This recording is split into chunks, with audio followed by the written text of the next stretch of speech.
তোমাদের পছন্দের ড্রেসটা কি ছিঁড়ে গেছে, রিপু করার সময় নেই? তাহলে আজকের ভিডিওটা তোমাদের জন্য।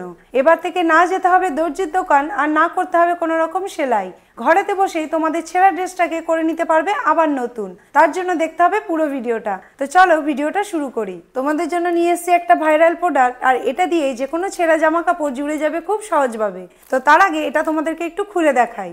বেরিয়ে গেল আমাদের ভাইরাল প্রোডাক্ট, আর এর নামটা হচ্ছে রিভিলসিবল টেপ। এই টেপটা দিয়েই আমরা যে কোনো জামা কাপড় জুড়ে নিতে পারবো খুব সহজভাবে। তো কিভাবে এটা কাজ করে সেটাই তোমাদেরকে দেখাবো। বেশিরভাগ সময় আমাদের জামা কাপড়গুলো কোথাও খোঁচা লেগে ঠিক এইভাবে ছিঁড়ে যায়। দেখো এটা এল শেপে ছিঁড়ে গেছে। আর একটা আমি তোমাদেরকে দেখাই, এই জামাটাও দেখো এইখানটায় এইভাবে ছিঁড়ে গেছে। তো এটা যদি আমরা দর্জি দোকানে দিই, সেখানে সেলাই করতে অনেক সময়ও নেয় তারা, আর ছোটোখাটো জিনিস তারা সেলাই করতে চায় না। তো আমি ঘরেতে বসেই এই ভাইরাল টিপটার মাধ্যমে এই ছেঁড়া জিনিসটা জুড়ে দেখাবো। কিভাবে কাজটা করছি তোমরা দেখতে থাকো। প্রথমে যে ড্রেসটার উপর আমি কাজটা করব, এই ড্রেসটাকে আমাকে উল্টে নিতে হবে। জামাটা আমি উল্টে নিয়েছি। এবার যে জায়গাটা ছেঁড়া আছে, এই ছেঁড়া জায়গাটাকে একটু সমান করে নিতে হবে। ঠিক এভাবে একটু ধরে সমান করে নেবে, যাতে এবড়ো খেবড়ো না থাকে। এই দেখো এটা সমান করে নিয়েছি। এবার নিয়ে নেব একটা টুকরো সাদা কাপড়। যেহেতু এটা সাদা ড্রেস, সেহেতু আমি একটা সাদা কাপড়ের টুকরো নিয়েছি। আর এটা ঠিক এরকম মাপে আমি একটু টুকরো কাপড় কেটে নেব। এইটুকু কাপড়ের টুকরো আমি কেটে নিয়েছি। যেহেতু এটা একটুখানি ছেঁড়া, এইটুকুনি ছেঁড়ার জন্য এই কাপড়ের টুকরোটাই যথেষ্ট। এবার নিয়ে নেব এই টেপটা। এই টেপটাকেও আমি এই কাপড়ের টুকরো সমান করে একটুখানি কেটে নেব। এই টেপটা খুবই পাতলা, এটা পুরোপুরি ট্রান্সপারেন্ট। দেখো আমার আঙুল পর্যন্ত তোমরা দেখতে পাচ্ছ। তো চলো এটা আমি লাগিয়ে নিই। তো প্রথমে এই ছেঁড়া জায়গাটার উপরে এই টেপটাকে বসিয়ে নিতে হবে।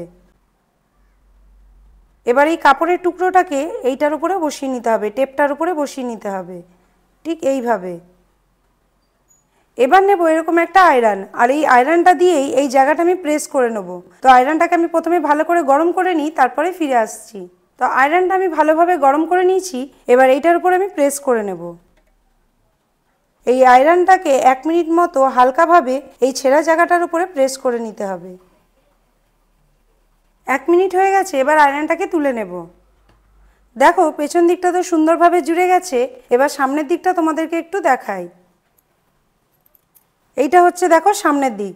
এবার দেখো এটা আমি টানছি, কোনো রকমভাবে কিন্তু বোঝা যাচ্ছে না যে এটা আমি জুড়েছি। এই দেখো তো কত সুন্দরভাবে এই কাজটা হয়েছে। না আমাদের রিপু করতে হলো, না আমাদের দর্জির দোকানে যেতে হলো, আর না কোনো রকমভাবে এখানে সেলাই করতে হলো। এবার পরের ড্রেসটা আমি তোমাদের জুড়ে দেখাবো, যেটা এল শেপে ছিঁড়ে গেছিলো। দেখো এই ড্রেসটা এল শেপে কেটে গেছিলো, আর এটাকে এইভাবে জুড়ে নিলে এটা বসছে না, কারণ কাপড়টা কুঁচকে আছে। তো এই কাপড়টাকে সোজা করার জন্য আমি একটু আগে এখানটা আয়রন করে নেব। দেখো আয়রন করার পর কোঁচকানো জায়গাটা সমান হয়ে গেছে।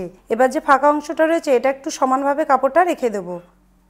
কাপড়টাকে আমি সমানভাবে বসিয়ে নিয়েছি। এবার এই টেপটা থেকে দুটো টুকরো কেটে নেব, ঠিক এই কাঁটাটার মাপে। দুটো টুকরো আমি কেটে নিয়েছি। এবার ঠিক মাপে এটা বসিয়ে দেবো। একটা এদিকে বসালাম, আর একটা এদিকে বসাবো। টেপটাকে আমি এল শেপে বসিয়ে দিয়েছি। এবার এর উপর দেবো কাপড়ের টুকরো। আমি একটু বড় মাপেরই কাপড়ের টুকরো নিয়েছি। এটা জুড়ে নেওয়ার পর এল শেপে আমি কেটে নেব। এটাকে দেখো আমি ভালোভাবে বসিয়ে নিয়েছি।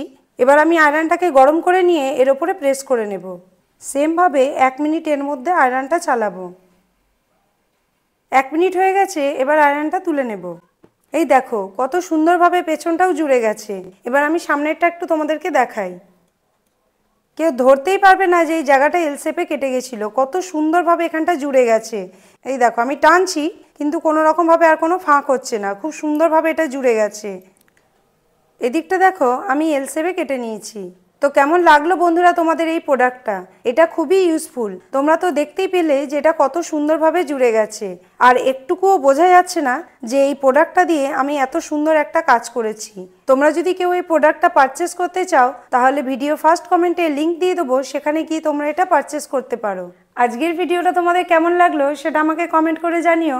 এই ধরনের মজার মজার নিত্য নতুন ভিডিও দেখতে হলে আমাদের পেজটাকে ফলো করে রেখো। ভিডিওটা যদি তোমরা ইউটিউবে দেখে থাকো, তাহলে চ্যানেলটাকে সাবস্ক্রাইব করে দিও। দেখা হবে পরের ভিডিওতে। টাটা।